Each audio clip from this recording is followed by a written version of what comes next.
जब एक वैकेंसी के अंदर सिलेक्शन नहीं होता है तो हर बार स्टूडेंट नई वैकेंसी की तरफ मुड़ता है और हर स्टूडेंट की थ्योरी यही होती है कि इस बार मुझे कंप्लीट लेक्चर देखने हैं, कंप्लीट नोट्स बनाने हैं, कंप्लीट पीवाईक्यू सॉल्यूशन करने हैं और टेस्ट सीरीज भी लगानी है। लेकिन दिक्कत क्या होती है आपको पता है? दिक्कत होती है कि वो शुरुआत कैसे करें, यानी कि ये जो जर्नी उसकी रहती है उसके लिए वो स्टार्ट कैसे करते हैं। तो इस वीडियो के अंदर हम बात करने वाले हैं MCRE के अंदर पिछली वैकेंसी में जिनका सिलेक्शन नहीं हुआ था, तो इस बार नई वैकेंसी आपको देखने को मिलेगी और इसके अंदर आपको स्टार्ट कहां से करना है और पिछली जो गलती आपने की थी जिसकी वजह से सिलेक्शन नहीं हुआ है, तो इस बार आपको किस प्रकार से ये कंप्लीट तैयारी करनी है, तो इस वीडियो के अंदर मैं कंप्लीट डिटेल्स आपको बताने वाला हूं। तो वीडियो को आप अंत तक जरूर देखिए। हाय एवरीवन, मैं राम सेन एक बार फिर से आप सभी का सुदर्शन पैरामेडिकल के इस ऑनलाइन प्लेटफॉर्म पर हार्दिक स्वागत करता हूं। दोस्तों, आज के इस विशेष वीडियो में हम बात करने वाले हैं MCRE की नई वैकेंसी के बारे में। उससे पहले हम बात करते हैं सर लास्ट वैकेंसी। दोस्तों, लास्ट वैकेंसी इससे पहले आप लोगों को पता है 2023 के अंदर मिली थी। उसके बाद हमने 24-25 के सेशन में एक बार और से वैकेंसी देखी थी जो अभी क्लियर होने वाली है। और हम बात करें दोस्तों, कहीं ना कहीं वापस से आपको जो है 2025 के अंदर ही ये वैकेंसी नहीं देखने को मिलेगी, यानी न्यू वैकेंसी आपके जो है आने वाली है। इसके लिए हम बात करें दोस्तों कि पिछली भर्ती के अंदर सर हमें जो है कंप्लीट अगर सीआरई की बात करें तो 4000 प्लस जो है पोस्ट देखने को मिली थी, जिसके अंदर हम बात करेंगे लैब टेक्नीशियन के रिगार्डिंग भी हमारी काफी सारी पोस्टें थी। और लैब टेक्नीशियन में हम बात करें सर अलग अलग जो है क्वालिफिकेशन के अकॉर्डिंग जो है पोस्ट देखने, तो क्या सर वापस से जब भर्ती आएगी तब सीट जो है हमें बढ़ती हुई देखने को मिलेगी? बिल्कुल जो है दोस्तों आपके बढ़ी हुई सीट के साथ मिलेगी। इसका कारण यह है कि नए नए एम्स जो बन रहे हैं उनका डेवलपमेंट हो रहा है, वहां पे डिपार्टमेंट बन रहे हैं, तो हमारे पैरामेडिकल के रिगार्डिंग भी जो है डिपार्टमेंट बन रहे हैं और जल्दी से जो नए एम्स स्टार्ट होने वाले हैं उसके अकॉर्डिंग भी अगर अपन बात करें। और हम बात करें सीआरई के अंदर दोस्तों, इस बार भी हमने देखा, यानी कि थोड़ा सा बदलता पैटर्न क्या देखा कि सीआरई के अंदर काफी सारे हॉस्पिटल्स को इंक्लूड किया, जैसे ESIC वगैरह हम बात करें तो इन सब के अंदर भी, यानी इन सब हॉस्पिटल के अंदर भी स्टाफ की कमी होती है, तो सीआरई के द्वारा ही आपके रिक्रूटमेंट टेस्ट जो निकाल करके ये जो सारे पोस्ट जो हैं फिल किए गए। तो इस प्रकार इस बार भी हम बात करें कि 2025 के अंदर आपके जो वैकेंसी आएगी उसके अंदर इन हॉस्पिटल के अंदर जो पैरामेडिकल स्टाफ की कमी है तो वो इसी वैकेंसी के द्वारा आपके जो है सारी चीजें ऐड होने वाली है। तो हम बात करते हैं यहाँ पे इसके बारे में कि संभावित पद सर इस बार जो है कितने देखने को मिल सकते हैं। तो सीआरई के अंदर इस बार आपको 4000 प्लस जो है पोस्ट वापस से एक बार देखने को मिलेंगे। ये आपके लगभग जो है नवंबर दिसंबर के आसपास जो है आपको वैकेंसी देखने को मिल सकती है दोस्तों। तो हम बात करें यहाँ पे दोस्तों सबसे पहले ही कि अगर आपने टेलीग्राम नहीं ज्वाइन किया तो आप ज्वाइन कीजिएगा ताकि पैरामेडिकल से रिलेटेड सारी इंफॉर्मेशन आपको जो है मिलती रहे। और यहाँ पे मैं बात करूंगा कि इस बार भी आपको जो है MCRE के अंदर दोस्तों काफी सारी चीजें जो है शॉर्ट चार्ट से देखने को मिली थी। डेली आपको जो है शॉर्ट चार्ट प्रोवाइड किया जा रहा है, तो आप लोग जो है टेलीग्राम पे ज्वाइन करके शॉर्ट चार्ट अब तक जितने अपलोड मैंने किए हैं वो भी आप जो है देख सकते हैं, अपने पास डाउनलोड करके सेव रख सकते हैं और क्विक रिवीजन के बेसिस पर उनको जो है लर्न कर सकते हैं। और अपनी तैयारी के दौरान कोई भी दिक्कत होने पर दोस्तों इस नंबर पर आप जो है कॉल या फिर व्हाट्सएप मैसेज भी करके बात कर सकते हैं। तो दोस्तों हम बात करें यहाँ पे MCRE वापस एक नई भर्ती, ठीक है। और जो फेलियर स्टूडेंट हैं उनको मैं बताना चाहूंगा कि आप लोगों को टेंशन लेने की आवश्यकता नहीं है। जो गलतियां, यानी कि जो हम चीजें, यानी जो लिमिटेशन है वो कहीं ना कहीं की है, वो उनके अंदर हमें जो सुधार करना, और सुधार करने के लिए सर अभी से जो है हमें क्यों लग जाना है, तो दोस्तों इसका यही है कि जब हम कोई चीज की शुरुआत करते हैं तब सोचते हैं कि हम ये सारी चीजें जो है इस बार कवर करने वाले हैं। तो दोस्तों जब आप इतना बड़ा सोच रहे हैं तो थोड़ा सा आप लोगों को क्या चाहिए, समय चाहिए। तो अभी आप लोगों के पास ये 4 से 5 महीने का समय है कि आप लोग क्या करें इसकी तैयारी के लिए। हम बात करें यहाँ पे कि एक बार आप क्या करें दोस्तों, फुल सिलेबस जो है आपका, फुल सिलेबस जो है उसको एक बार आप क्या करें, कवर कीजिएगा दोस्तों। ये एक बार फुल सिलेबस कवर करने से सर क्या होगा, तो आपके सारे बेसिक कंसेप्ट जो हैं वो क्लियर हो जाएंगे। और जब फुल सिलेबस को कवर कर लेंगे तो उसके बाद जो सारी अदर चीजें हैं, जैसे हम बात करें आपके PYQ हैं, टॉपिक वाइज टेस्ट हैं, शॉर्ट चार्ट हैं, जब आपका फुल थ्योरी ही क्लियर नहीं है तो शॉर्ट चार्ट पढ़ने का कोई मतलब नहीं है दोस्तों, ठीक है। इसके अलावा हम बात करें फिर लास्ट ऑप्शन आता है आपके पास कि सर टेस्ट सीरीज जो है हम ज्वाइन करके हमारी कितनी तैयारी हुई है उसको भी जो है हम देखते हैं। तो ये सारी चीजें बाद की बातें हैं, जब आपका बेसिक क्लियर हो, जब आपका सिलेबस कंप्लीट हो।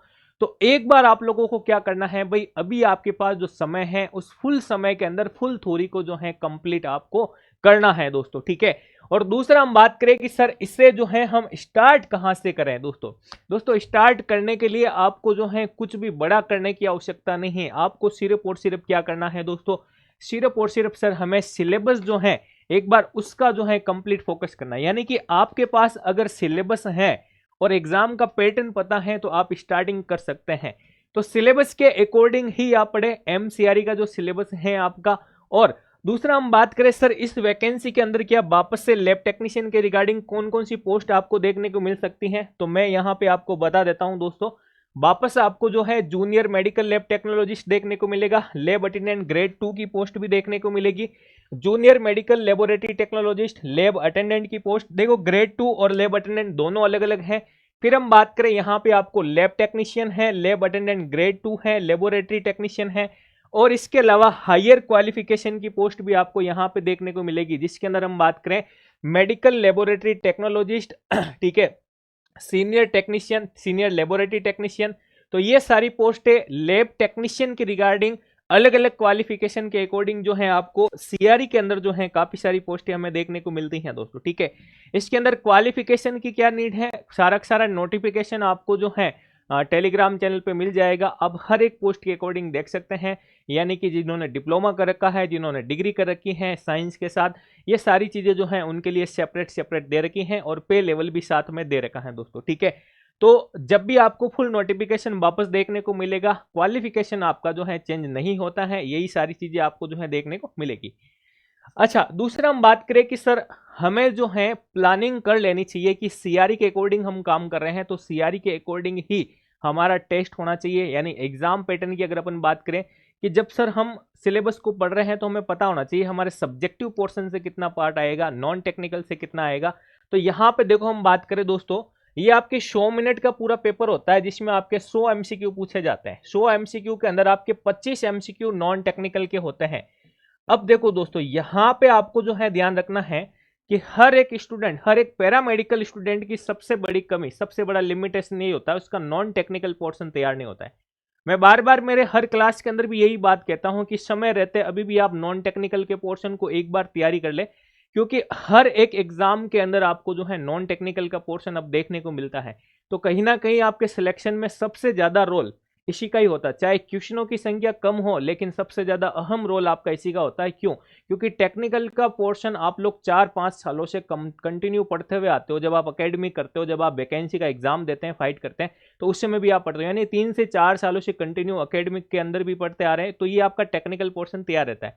लेकिन नॉन टेक को आप एग्जाम फाइट करते हैं तभी पढ़ते हैं, यानी 2 से 3 महीने मिनिमम, और 2 से 3 महीने में नॉन टेक्निकल के पोर्शन को आप तैयार नहीं कर सकते। तो समय रहते अभी आप नॉन टेक्निकल के पोर्शन को तैयार करें, जिसके अंदर आपके जीके का पोर्शन है, एप्टीट्यूड है, नॉलेज ऑफ कंप्यूटर है। ये सारी चीजें आपके जो है यहाँ पे दे रखी हैं, जिसमें 25 क्वेश्चन जो है आपसे 25 नंबर का पार्ट यहाँ पे आपसे पूछा जाता है दोस्तों। तो ये सारी चीजें आपको ध्यान में रखनी है। अगला हम बात करें यहाँ पे दोस्तों पीवाईक्यू के लिए आप क्या कर सकते हैं दोस्तों। पीवाईक्यू के लिए मैं आप लोगों के लिए कंप्लीट जो है टॉप आपको 15 प्लस यहाँ पे आप ऐड कर सकते हैं। टॉप अभी तक के जितने भी लैब टेक्नीशियन के जो पेपर हो चुके हैं 15 प्लस पीवाईक्यू जो है उसकी बुकलेट आप लोगों के लिए फ्री अवेलेबल करवा रहा हूं, जिसके अंदर आपको ये क्वेश्चन भी आपको इंग्लिश के साथ हिंदी में, इसका ऑप्शन भी आपको हिंदी इंग्लिश दोनों ही पैटर्न में मिलेगा, और लास्ट में आपको इसकी ऑथेंटिक जो है आपके आंसर की, ताकि आपको हर एक एग्जाम जो अब तक के लैब टेक्नीशियन के एग्जाम हुए हैं उसमें आपको पता चले कि किस प्रकार का क्वेश्चन आपके हर एक टॉपिक से पूछा जाता है। तो ये सारी चीजें आपको सर किस प्रकार से मिलेगी दोस्तों। आप लोगों को एमसीआरई 2025-26 के रिगार्डिंग तैयारी में अभी से लग जाना है, और आपको हिंदी और इंग्लिश मीडियम में बेहतरीन कंटेंट के लिए आपको एमसीआरई 25-26 का ये बैच जो है आपको ज्वाइन करना है, जिसमें आपके video lecture, online test, topic wise test, e PDF notes और फुल लेंथ टेस्ट सीरीज के साथ में ये फ्री पीवाईक्यू बुक जो है ये भी आपको मिलेगी, और आपका पूरा कंटेंट जो है दोस्तों हिंदी और इंग्लिश मीडियम में रहने वाला है। इसके लिए आपको क्या करना है, सुदर्शन पैरामेडिकल के नाम से ऐप है हमारा, इसको आप डाउनलोड करके जरूर विजिट कीजिएगा, ताकि इस बार आप बेहतरीन तरीके से अपडेटेड कंटेंट के साथ तैयारी करते हैं तो नेक्स्ट टाइम जो है आपकी भी फोटो सिलेक्शन की लिस्ट के अंदर जो है मिल सकती हैं दोस्तों। तो ये सारी चीजें जो हैं अभी से आपको स्टार्ट करनी पड़ेगी, ठीक है ना। जब तक आप स्टार्ट नहीं करोगे, आरंभ नहीं करोगे, तब तक आप सीखोगे नहीं दोस्तों, ठीक है ना। तो जब स्टार्ट कर लोगे तो अपने आप जो है डायरेक्शन में आगे बढ़ते जाओगे। तो इसके लिए क्या करें, आप सुदर्शन पैरामेडिकल का जो हमारा ऐप है इसे डाउनलोड करें और यूट्यूब चैनल को आप जरूर सब्सक्राइब करें, ताकि पैरामेडिकल के रिगार्डिंग छोटी बड़ी सारी इंफॉर्मेशन आपको देखने को मिलती रहती है। धन्यवाद साथियों।